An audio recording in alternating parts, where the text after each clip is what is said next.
Shalom, shalom bien-aimés. Que Dieu vous bénisse encore abondamment en ce jour. Alors, ce soir, nous voulons encore partager quelque chose qui va nous encourager dans notre foi. Nous voulons parler de ton origine. Nous voulons parler de l'homme spirituel. L'homme spirituel. Avant cela, permettez-moi de prier. Père, notre Dieu et notre Roi, nous voulons te bénir et te rendre toute la gloire et tout l'honneur. Seigneur, nous venons te remettre, éternel mon Dieu, mon Roi, nos vies. Nous te remettons, Seigneur, ce peuple qui est nombreux à nous regarder. Je prie au nom suprême de Jésus-Christ que les barrières, Seigneur, ô Dieu de gloire, soient brisées et que les forteresses religieuses soient cassées au nom suprême de Jésus-Christ de Nazareth. Que la gloire et l'honneur te soient rendus. Nous te promettons toute la gloire car elle ne nous appartient pas. Au nom de Jésus-Christ de Nazareth. Amen. Amen, amen, amen, amen. Que Dieu vous bénisse abondamment. Alors, nous voulons parler de l'homme spirituel. Je voudrais dire deux ou trois choses. Tu es un être spirituel. Lorsque tu as été créé, tu as d'abord été créé dans l'éternité. Tu n'as pas été créé d'abord physiquement. Nous allons lire un texte. Nous allons lire Genèse chapitre 1, verset 27. Genèse chapitre 1, verset 27.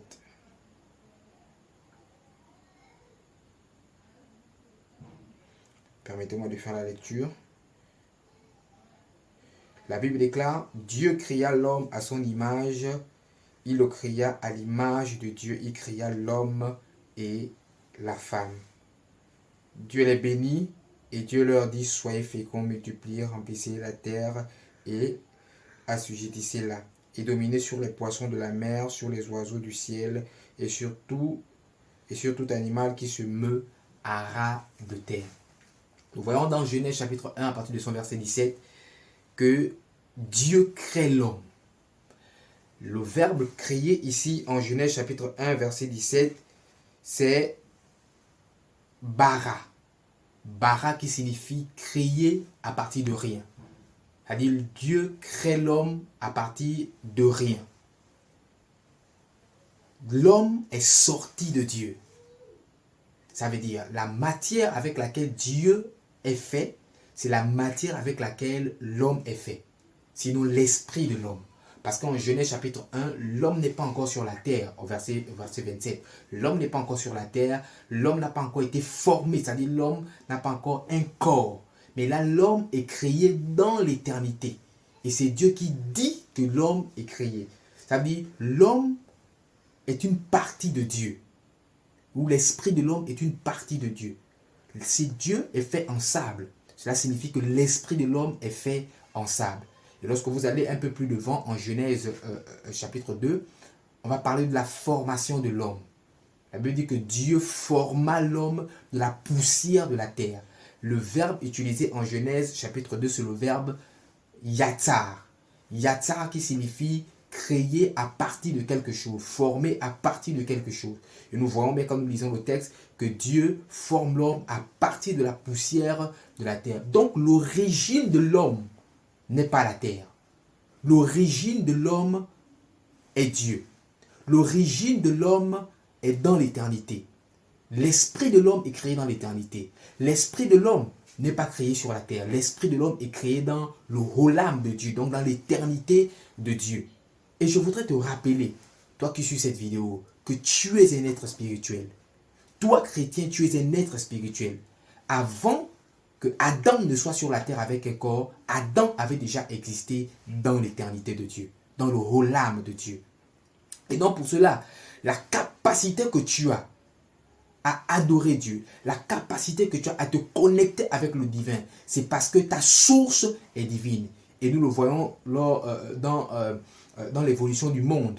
Tout être humain a un besoin fondamental de se connecter à la divinité. Et c'est en cela que la religion naît, c'est en cela que les courants exotériques naissent, c'est en cela, n'est-ce pas, que les courants de spiritualité naissent. Pourquoi? Parce que dans la nature de l'homme, l'homme a un besoin intrinsèque de se connecter à la divinité, de chercher sa source, de chercher son créateur. Pourquoi? Parce que l'homme est d'abord spirituel. Et Dieu est un être spirituel. Par conséquent, l'homme est spirituel. L'esprit de l'homme est créé dans l'éternité. Lorsque nous parcourons Genèse, nous allons rendre compte que lorsque Dieu forme un corps à l'homme, et c'est à ce moment que l'homme va commencer à travailler sur la terre, donc à s'émouvoir sur la terre. Mais l'homme est toujours connecté à Dieu, bien qu'il a le corps. La Bible dit que Dieu parcourt le jardin et vient s'entretenir, n'est-ce pas, avec Adam, jusqu'à ce que la chute arrive, et là, l'homme est séparé de Dieu. Alors, quelle est l'une des missions de Jésus-Christ? L'une des missions de Jésus-Christ, la mission fondamentale, est de venir réconcilier l'homme avec Dieu. Par conséquent, lorsque tout chrétien accepte Jésus, lorsque tout homme entre dans l'alliance en Christ, il est réconcilié avec Dieu, il est rétabli avec Dieu. Son esprit est reconnecté à la divinité, son esprit est reconnecté à Dieu. Et l'esprit de cet homme prend à nouveau les caractéristiques de Dieu. Alléluia. Son esprit prend à nouveau les caractéristiques de Dieu. Et quand nous parlons de caractéristiques, c'est la capacité de Dieu à créer, c'est la capacité, n'est-ce pas, de Dieu à s'émouvoir, à contempler, à agir dans le monde invisible. Oh oui, bien-aimé, le chrétien a la capacité de créer des choses dans le monde invisible. Le chrétien a la capacité d'emmener à l'existence ce qui n'existait pas. C'est pourquoi je veux te dire, toi chrétien, que tu as une puissance.